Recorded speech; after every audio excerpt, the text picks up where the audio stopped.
wabarakatuh. Alhamdulillahirabbil alamin wa bihi nasta'in ala umuri dunya waddin. Shalatu wassalamu ala asyrofil anbiya'i wal mursalin wa ala alihi washabbihi ajmain. Mohon izin mengganggu waktu berzikirnya jemaah Bapak Ibu semua. Alhamdulillahirabbil alamin, segala puji bagi Allah yang telah memberikan kita banyak kenikmatan, nikmat sehat, nikmat iman, nikmat Islam, nikmat kesempatan, sehingga kita masih diberikan kesempatan pada siang hari ini untuk menjalankan kewajiban kita, yaitu sholat zuhur. Dan alhamdulillah kita bisa melakukannya dengan berjamaah di Masjid Walidah Dahlan ini. Salawat serta salam tak lupa kita selalu haturkan kepada junjungan kita Nabi Muhammad sallallahu alaihi wasallam. Semoga kita menjadi salah satu umat beliau yang mendapatkan syafaat di yaumil akhir nanti. Amin. Jamaah yang dirahmati Allah, alhamdulillah dengan izin Allah pada kesempatan yang berbahagia ini izinkan kami menyampaikan beberapa hal terkait dengan caring dalam kehidupan.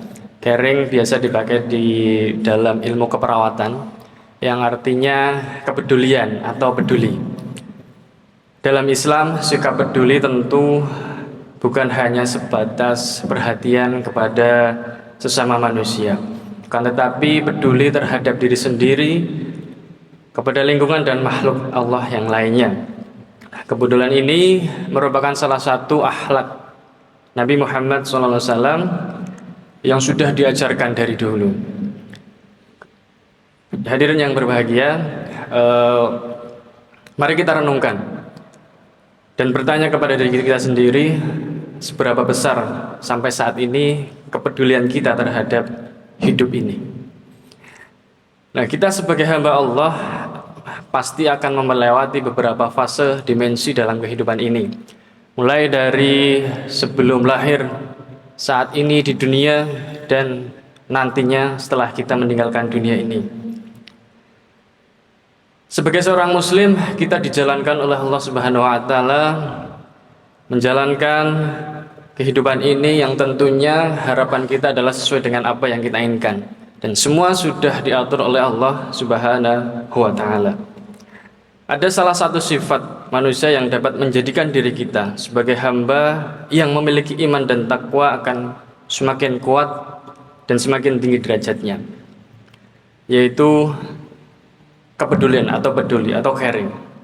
Di mana ada beberapa poin terkait dengan caring. Yang pertama adalah peduli terhadap diri sendiri, baik iman Islam kita, kesehatan fisik dan mental ataupun pengetahuan kita. Yang kedua, caring terhadap atau peduli terhadap orang lain, bisa keluarga, saudara seiman ataupun manusia yang lainnya. Kemudian yang ketiga, peduli terhadap ciptaan Allah, baik makhluk Allah yang hidup ataupun makhluk Allah yang mati atau benda mati.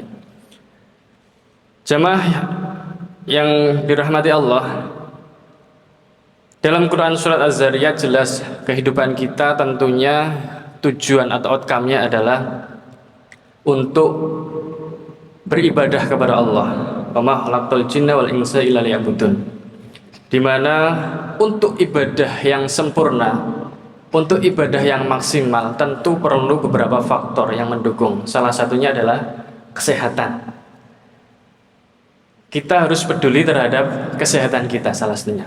Untuk apa? Untuk menunjang ibadah kita. Kita tanpa diberikan nikmat sehat, kita tidak bisa berjalan ke masjid, rukuk, sujud, kemudian bekerja untuk menghidupi nafkah istri dan anak.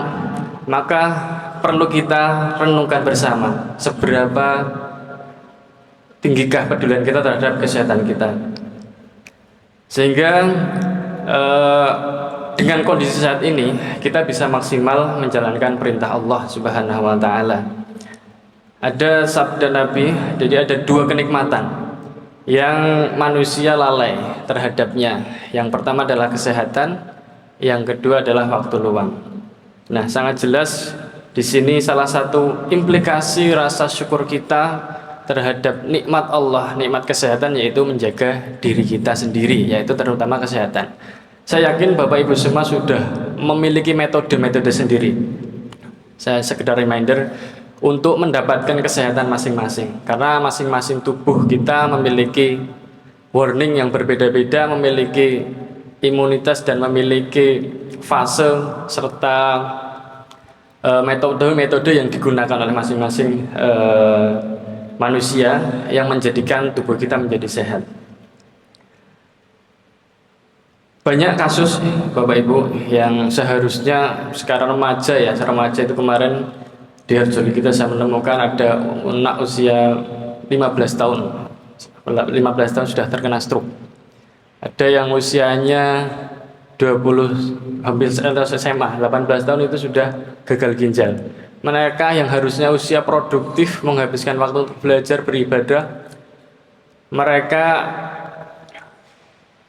fokus pada pengobatannya. Jadi hanya dihabiskan untuk menunggu berobat, cuci darah dan lain-lain. Maka dari itu mari kita yang masih sehat tingkatkan kualitas kesehatan kita.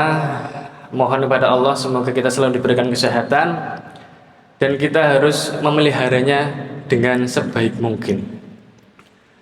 Yang mana tujuan akhirnya adalah untuk ibadah kita agar lebih maksimal kepada Allah, yang tentunya akan menjadikan kita selamat di dunia dan di akhirat. Dan jasad kita sebenarnya sudah memiliki hak. Jadi hadis Nabi, wali jasadika alaika haqqon.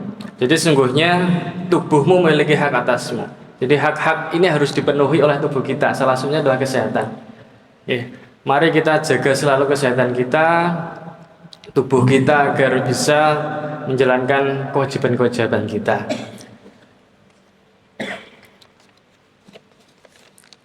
Bapak Ibu yang dirahmati Allah, dan banyak kepedulian-kepedulian yang seharusnya kita tanamkan kepada diri kita sehingga nantinya kita dapat maksimal dalam beribadah. Dan kita selain kesehatan juga banyak yang harus kita pedulikan, baik itu sholat kita, apakah sholat kita sudah baik sampai saat ini, bacaan Al-Quran kita apakah sudah betul, sudah baik, dan tentunya semua amal perbuatan kita apakah itu pasti diterima oleh Allah Subhanahu wa Ta'ala. Mari kita renungkan bersama sehingga nantinya untuk kebaikan kita. Hadirin yang dimuliakan Allah, alhamdulillah, semoga kita senantiasa diberikan kesehatan oleh Allah Subhanahu wa Ta'ala, yang mana baik kesehatan fisik maupun kesehatan mental, sehingga kita masih tegak dan selalu ada di jalan Allah Subhanahu wa Ta'ala. Akhir kalam, assalamualaikum warahmatullahi wabarakatuh.